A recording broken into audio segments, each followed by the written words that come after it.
मंगलौर विधानसभा में उपचुनाव होने जाने हैं। मैंने एनडीए गठबंधन के माध्यम से, क्योंकि हमारे सेंटर में एनडीए गठबंधन है, हमने राष्ट्रीय लोक जनशक्ति पार्टी के गठबंधन के माध्यम से, एनडीए के गठबंधन के माध्यम से मंगलौर उपचुनाव के लिए टिकट की मांग की है।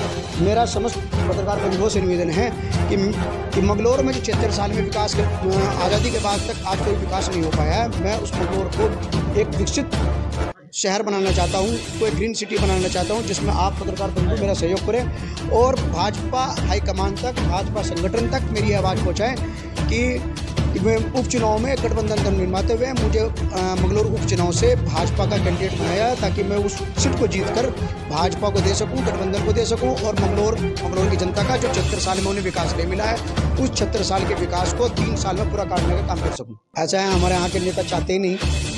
हमारे यहाँ के जो नेता हैं, जो आज़ादी के 76 साल के बाद सब तक राज करते आ रहे हैं, वो नहीं चाहते कि बच्चे पढ़े, क्योंकि उन्हें पता है अगर बच्चे पढ़ेंगे तो आने वाली नस्लें सुधरेंगी, अच्छा खाएंगे, अच्छा पिएंगे, अच्छा मकान में रहेंगे, नौकरियाँ पाएंगे, फिर उन्हें कौन सलाम करेगा? उन्हें तो सलाम वाले चाहिए, उन्हें गुलाम चाहिए, उन्हें वोट नहीं, उन्हें वोट लेकर गुलाम बनाने वाला आदमी चाहिए।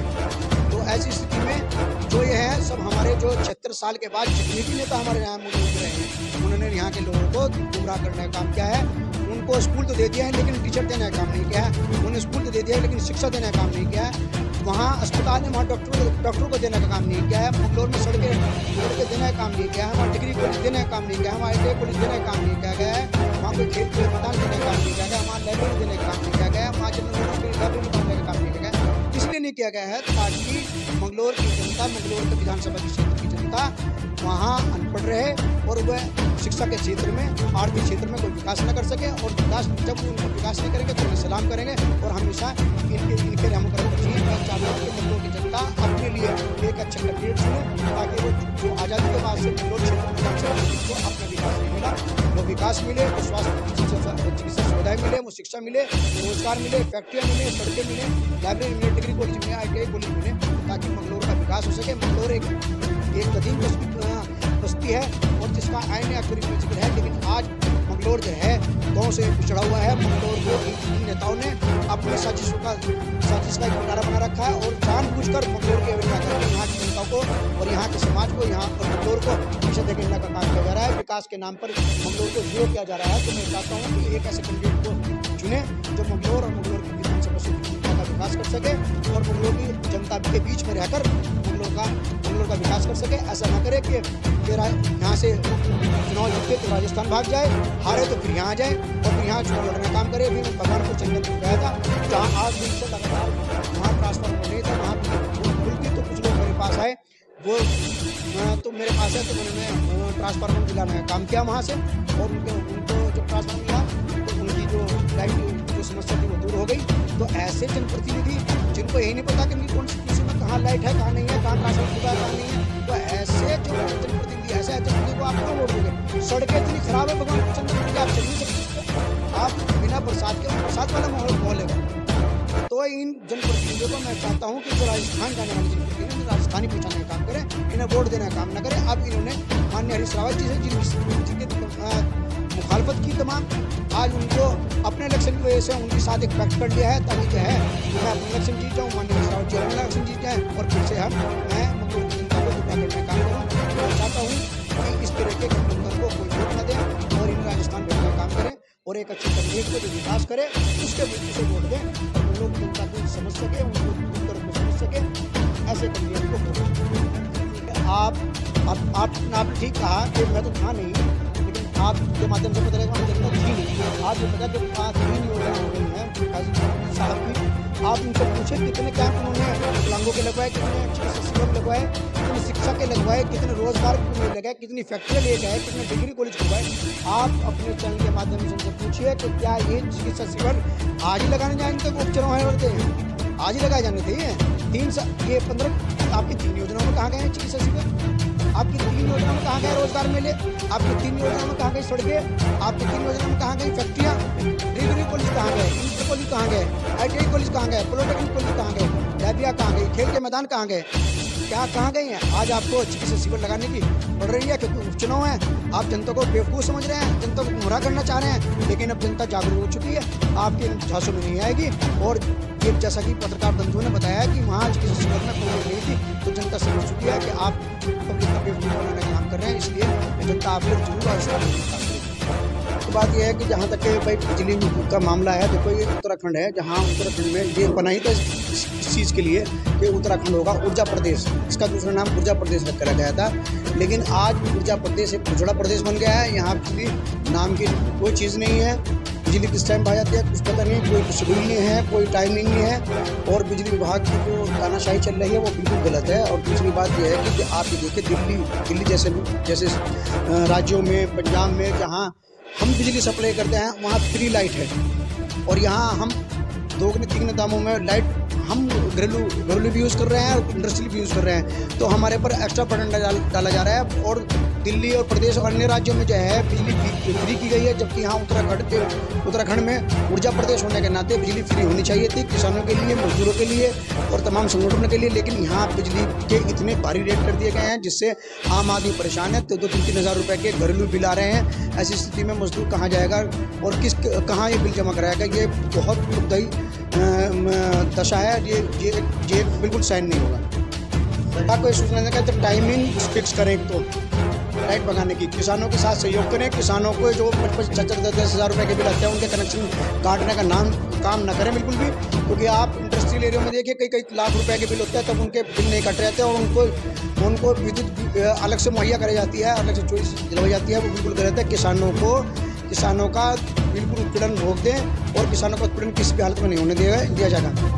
देखिए इस बारे में आप आपने बताया कि, लेकिन बिल्कुल बहुत गलत है कि 18 की सर्दी का मौसम है, सर्दी में लोग इतना है कि आदमी को सामने वाला भी नहीं दिखाई दे रहा है रात को, और बिजली की इस वक्त बहुत सख्त जरूरत है। ऐसी स्थिति में अगर 18-20 घंटे लंडरों को बिजली मिल जा रही है, बहुत दुखदायी दशा है। और मैं अधिकारियों से और एमडी साहब से, डीओ साहब से ये गुजारिश करूँगा कि तत्काल लंडरों को बिजली आपूर्ति बाहर करी जाए। अगर नहीं ऐसा किया गया तो उनके खिलाफ तत्काल भारी जन संगठन के साथ एक आंदोलन होगा और लंडरों को बिजली दिलाने का काम किया जाएगा। देखिए उत्तराखंड के लोगों के साथ चली है ये, क्योंकि हमारा जो गठबंधन है एनडीए अलायंस के साथ है, और देश में हमारी सरकार लगातार 30 से 35 वर्ष से माननीय रामविलास पासवान जी जो पद्म भूषण प्राप्त हैं, और माननीय राष्ट्रीय पशुपति कुमार पारस जी जो राष्ट्रीय अध्यक्ष हैं और भारत की सरकार में कैबिनेट मंत्री हैं, उन्होंने भी मेरा लेटर जो है सन 2022 में मुझे किसी आयोग का चेयरमैन बनाने के लिए यहाँ गठबंधन धर्म को निभाने के लिए भेजा था, लेकिन आज तक भी उस पर कोई कार्रवाई नहीं की गई है, और मेरे उस लेटर पे कोई कार्रवाई नहीं की गई है, और अपने ही आदमियों को रेवड़ी बांटी जा रही है और गठबंधन धर्म का पालन लिया जा रहा है। और वैसे भाजपा पार्टी कहती है कि सबका साथ, सबका विकास, सबका सम्मान। ऐसी स्थिति में ना तो किसी का साथ हो रहा है, ना किसी का विकास हो रहा है, ना किसी का सम्मान। भाजपा पार्टी के और अपनी पार्टी के पदाधिकारियों को और खुद को सम्मान और विकास देने का काम कर रही है, दूसरे दलों को सम्मान और विकास देने का काम नहीं कर रही है। और इस तरह की जो है ये एक गठबंधन के साथ एक गलत तरीका है, ये अन्याय नहीं है। माननीय प्रधानमंत्री जी की नीतियों पर चलें और सबको साथ, सबको सम्मान और सबका विकास दें, और सब सहयोगी दलों को साथ लेकर उन्हें समान रूप से पद का वितरण करें और यहाँ राज्य मंत्री और कैबिनेट मंत्री राज्य मंत्री बनाने का काम करें। देखिए हरिद्वार में बड़े बड़े चेहरे आ रहे हैं लोकसभा चुनाव में। पहले तो हमारे माननीय हरीश रावत जी हैं, जो आजकल काजी निजामुद्दीन के साथ जिनके साथ उनका पैक्ट हो गया है। पहले उनमें खूब लड़ाई थी आपस में, लेकिन अपने हितों को साधने के लिए उन्होंने अपने जो कंट्रडिक्शन थे वो एक ताक पर रखकर अब वो आपस में इलेक्शन लड़ना चाह रहे हैं कि मैं जीता हूँ और फिर यहाँ से क्या करूँ। तो ऐसा कोई काम ना करें।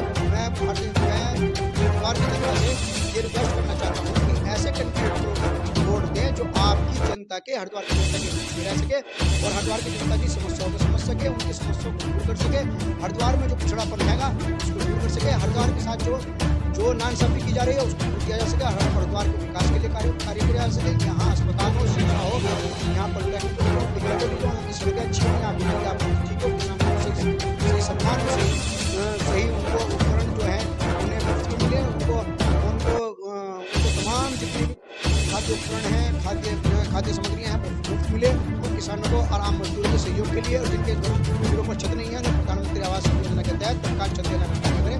ये मेरी भारत सरकार और केंद्र राज्य सरकार से नगर पालिकाओं में इतना भ्रष्टाचार व्याप्त है, नगर पालिका में इतना भ्रष्टाचार व्याप्त है कि आप देखिए सबसे ज़्यादा अगर कोई भ्रष्टाचार हो गई है नगर पालिका नगर पंचायत हो गई हैं।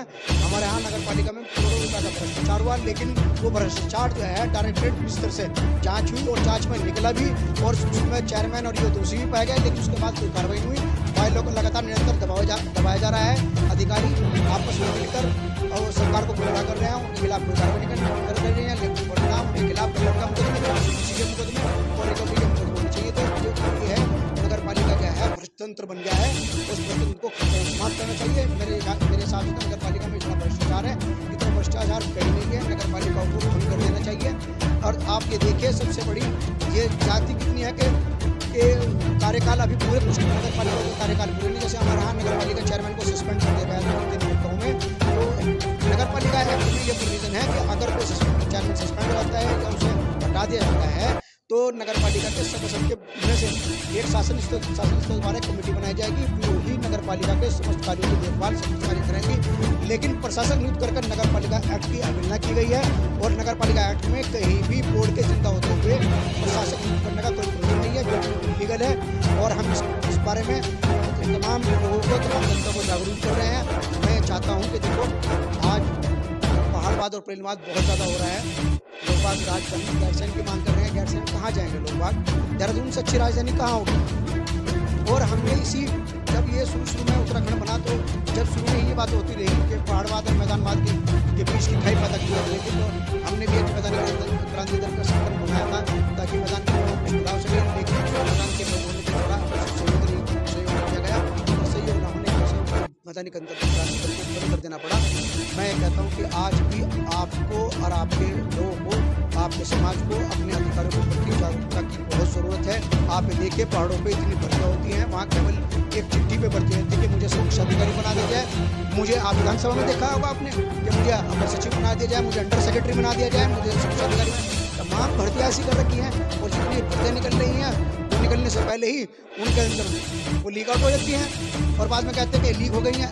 कैसे लीक हो रही हैं? आपको होते हो कैसे लीक हो रही है? इसका मतलब यह है कहीं ना कहीं कोई भी अमला इसके अंदर मिला हुआ है। और जितनी प्रशासनिक भर्तियाँ हो रही हैं, जो नौकरियों भर्तियाँ हो रही हैं, सब में भ्रष्टाचार व्याप्त है, और उसके बाद उसको भ्रष्ट किया जाता है और अंदर तरीके से उसे किया जाता है। और जो इसके बाद लोग हैं,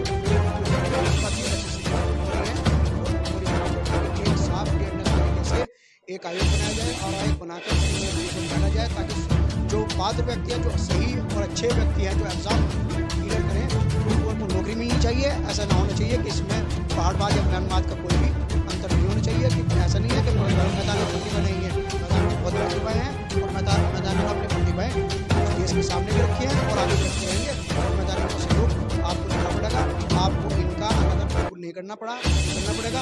आपको इनके साथ अन्याय नहीं करना है, आपको इनको अपने साथ लेकर चलना है, तभी एक उत्तराखंड, संपूर्ण उत्तराखंड बनकर इस देश में चिपकेगा, और उत्तराखंड का नाम पूरे देश में रोशन होगा।